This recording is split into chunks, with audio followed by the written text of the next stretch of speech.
Greetings, personal finance students. This video is a brief tutorial on how to navigate through Blackboard. This semester things are a little bit different than they've been in previous semesters, so please pay attention so that you're not lost. On the left hand side you'll see a red menu box, and in here you can choose any of the options. The first thing I want to point out is what's going on with the discussion boards this semester. All the courses now are in what's called binder mode, so you have to do things in order for things to open up. So let's first look at course content.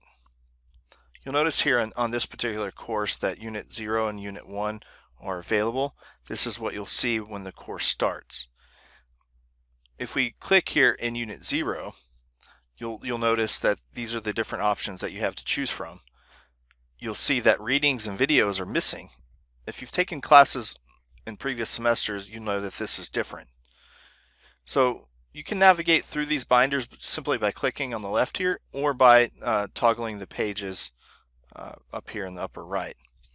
I'll go ahead and these are the learning goals for your first unit, and this is the same for all PFI courses. So I'm going to go to page 2 now.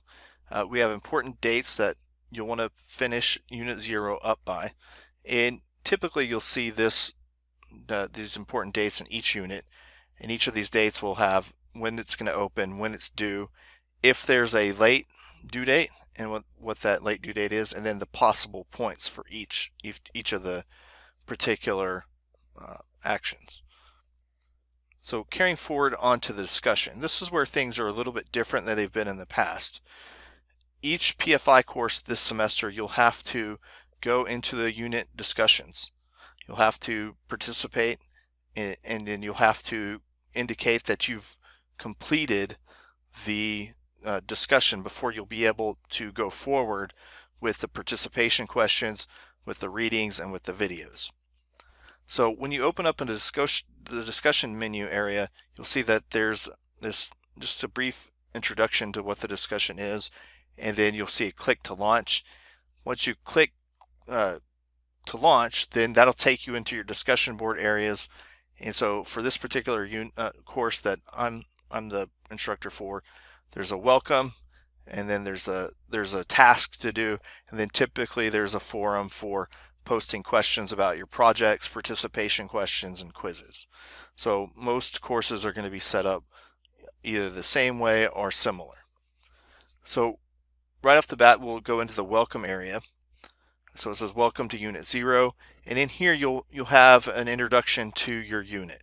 So for Unit 0, it's all about figuring out how things work in the courses and how you can submit assignments so that you get full credit for all the work that you do. So if you want to reply to the post, you can, and post something there. Or in this particular situation, we're just reading, and we're gonna, what are we doing? Well, this unit is all about you learning how the course works. Okay, so now that we've read the welcome statement, we're going to go back to Unit 0, and in there we're going to click on Mark Reviewed. We have to do that in order to open up the other options. So I'm going to click on Unit 0, and it's going to take me back to where we launched originally, and we'll scroll down to the bottom.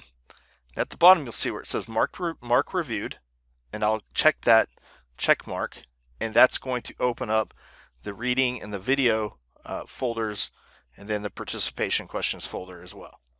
So then I can toggle through on the next page, or I can select the folder and operate in there. And you can do this on your own and go through Unit 0 and just figure out how everything works. I'll go back to the course content list, and I'll show you Unit 1.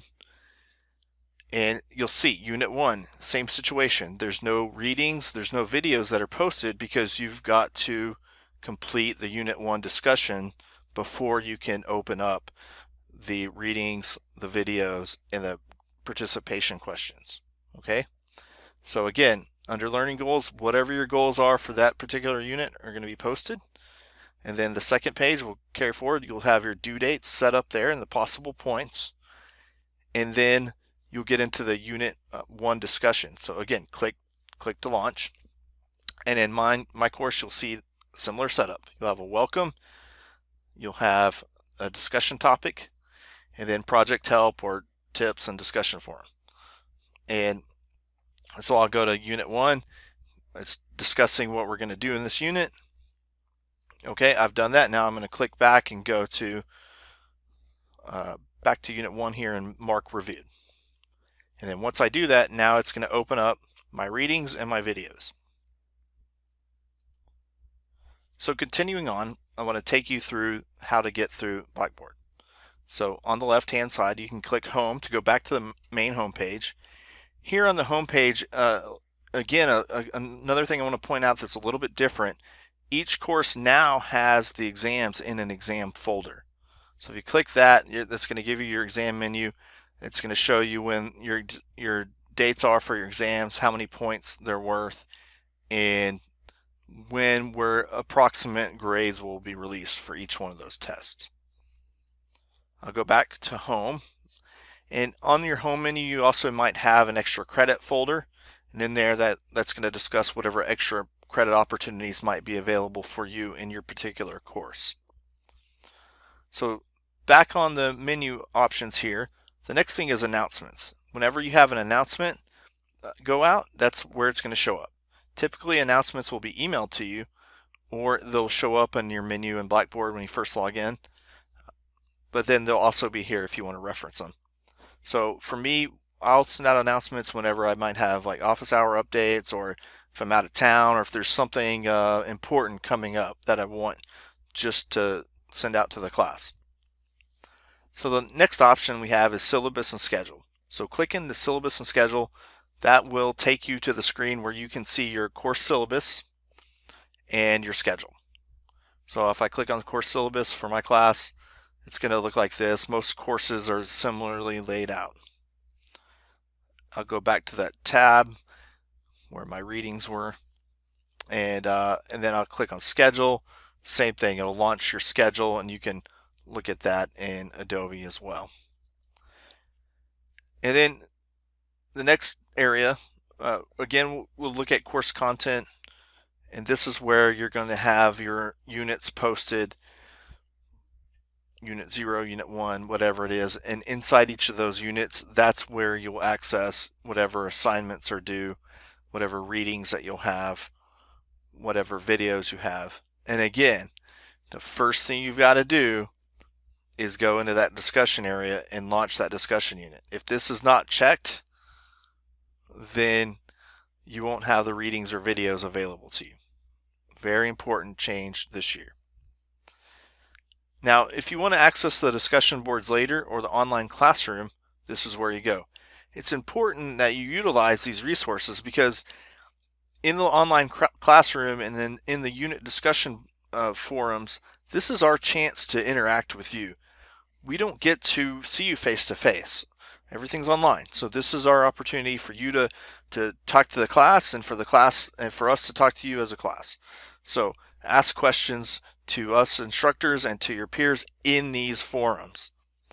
If you have a question specifically about you, then you'll email us. But if it's something regarding the course, then you want to utilize these forums.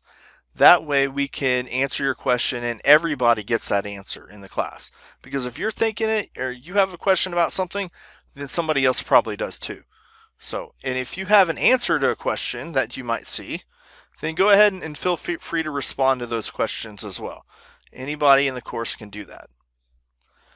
So the difference between the online classroom and the unit discussions, basically the online classroom, if we go in here, this is going to be where we're posting information about the course in general.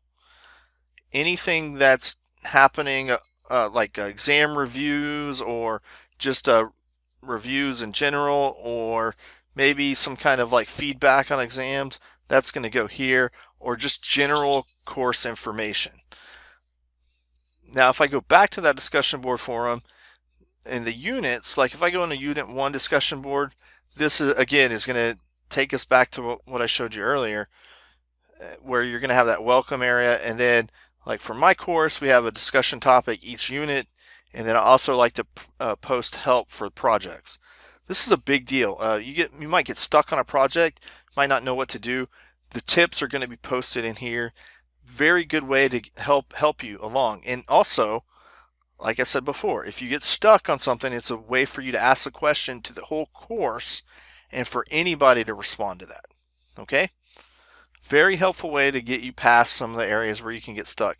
It happens particularly on participation questions or projects. And then obviously quizzes and tests or exams, you're gonna do those on your own. But for the projects and for the participation questions, use the forums to get help. Okay, that's what they're there for. So the next option here are your grades. If you go into grades, this is going to show you how your grades break down. So right now there's not really anything posted because the course hasn't started yet. But if you take a quiz or you do participation questions or you have an exam, and then once it's graded, it's going to show up under my grades. If you've submitted something and you're not sure whether or not you submitted it right, go to my grades and then go to submitted. And under submitted, it's going to show you everything you've submitted. Again, the course is new. I can't access anything. If I go back to all grades, and again, this is where your total is going to be posted. The courses are all out of 1,000 points. So in order to get an A in the class, you need to get at least 900 points. To get a B, 800 points. To get a C, you need 700 points. To get a D, you need 600 points. If you get below 600 points, then you maybe take the class again. All right. The most common mistakes most people make on online courses is one, thinking that because it's online, it's going to be easier. Most of the time, that is not true. In fact, my personal experience taking many online courses, including graduate level work online, is online classes most of the time are actually harder because there is a component where you have to be self-disciplined. You have to say, hey, I'm going to set up my own schedule. I'm going to do all the readings and watch the videos on my own time. But you gotta pace yourself and spread it out and not try to do everything at the last minute. If you try to do everything at the last minute, that's a guaranteed good way to not pass the course. And then you get to pay Texas Tech more money to take the class over again. We want you to succeed, so make sure you are pacing yourself and getting stuff turned in. And always, if you have a question on whether or not something got submitted correctly, go to the My Grades and go to Submitted, and your assignments will show up here. Underneath the grades here on the left is Contact Instructor. In order for us to respond to your email, please send emails through Blackboard. This is super important. We have our email system filtered. We have it set up in a way where if you email us through Blackboard, it's going to go into our own course email. Okay? If you don't do it that way, what happens is it goes into the general email system, and sometimes it gets filtered into junk, or it goes into this big pile of emails that we all get every day, and sometimes we don't see your email right away, or we're not able to get to it. Our goal is to respond to you within 24 hours. Okay? If you haven't got a response, then that means you might not have sent an email to us through Blackboard. So make sure you send that email through Blackboard. Okay? The other thing is you want to be aware of is Skype. Okay, so we'll have office hours set up right here, and then we'll have a link for you to join us on Skype. I know a lot of you, particularly in the summer, like to take the class remotely. And that's okay. We know you're not on campus. Hey, it happens. But you can use Skype to either call us over your phone, or you can download Skype for Business on your computer, and then we can actually see you. It's pretty cool. You can even share your screen with us, and we can see what's going on if you have questions about things.